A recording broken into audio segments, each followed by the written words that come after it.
اور حضرت عمر کی حکومت صرف انسانوں پر نہیں تھی، عمر کی حکومت پانیوں پر بھی تھی، عمر کی حکومت آگ پر بھی تھی، عمر کی حکومت ہواؤں پر بھی تھی، اور عمر کی حکومت دھرتی پر مٹی پر بھی تھی۔ آپ جانتے ہیں کہ مصر کے گورنر نے لکھا کہ یہاں تو عجیب کہانیاں ہیں۔ کیا ہوا؟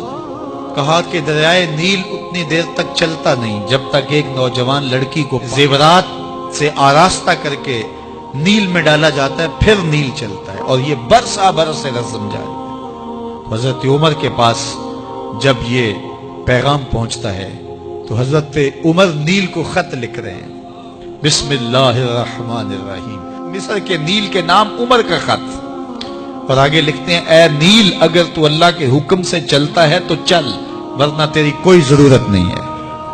اور رکا لکھ کر قاصد کو دیا، جا کے یہ دریائے نیل میں ڈال دو۔ اللہ اکبر، جن کے رکے دریا بھی مانتے ہیں، پانیوں پر بھی حکومت ہے۔ اور نیل میں جب وہ رکا ڈالا گیا، نیل ایسا چلا آج تک کبھی رکا ہی نہیں ہے۔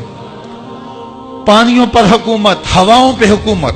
مسجد نبوی کا ممبر ہے، عمر خطبہ دے رہے ہیں، عراق کے علاقہ نہامند میں جنگ ہو رہی ہے، مدینے سے 1 مہینے کی مسافت ہے، 1 مہینہ مسلسل چلیں تو نہامند آتا ہے۔ حضرت عمر خطبہ دیتے دیتے درمیان میں جملہ معترضہ کا، یا ساریہ الجبل، اے ساریہ پہاڑ نہ چھوڑنا۔ لوگ حیران ہیں، کیا ماجرا ہوا کہ ہم سے مخاطبہ ہے، ساریہ نہامند میں ہے، اور کہا ساریہ پہاڑ نہ چھوڑنا۔ 1 مہینے کے بعد جب وہاں سے قاصد آیا، اس نے کہا اللہ نے فتح دے دی۔ کہا کیسے؟ کہا پہاڑ کو چھوڑ کر دشمن پر ٹوٹنے لگے تھے، آگے بڑھنے لگے تھے، ان پر حملہ آور ہونے لگے تھے۔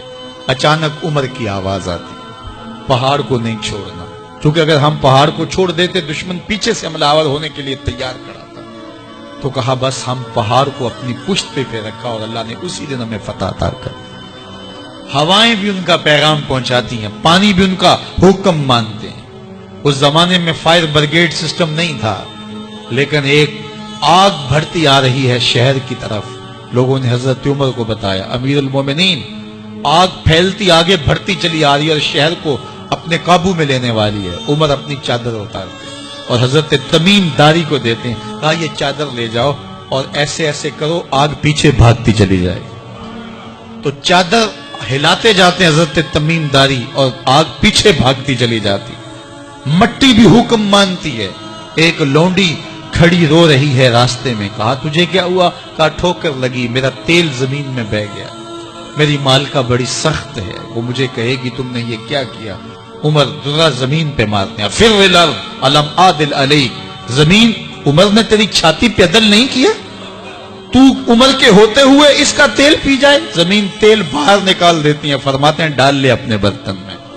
تو یہ عمر کے ان کا حکم مٹی بھی مانتی ہے، ان کا حکم ہوائیں بھی مانتی ہیں، دریا بھی مانتے ہیں، ان کا حکم پانی اور آگ بھی مانتی ہے۔ وہ عمر، میرے حضور فرماتے ہیں ان الشیطان یفر من ذل عمر، میرا عمر وہ ہے جس کے سائے کو دیکھ کے شیطان بھی بھاگ جاتا ہے۔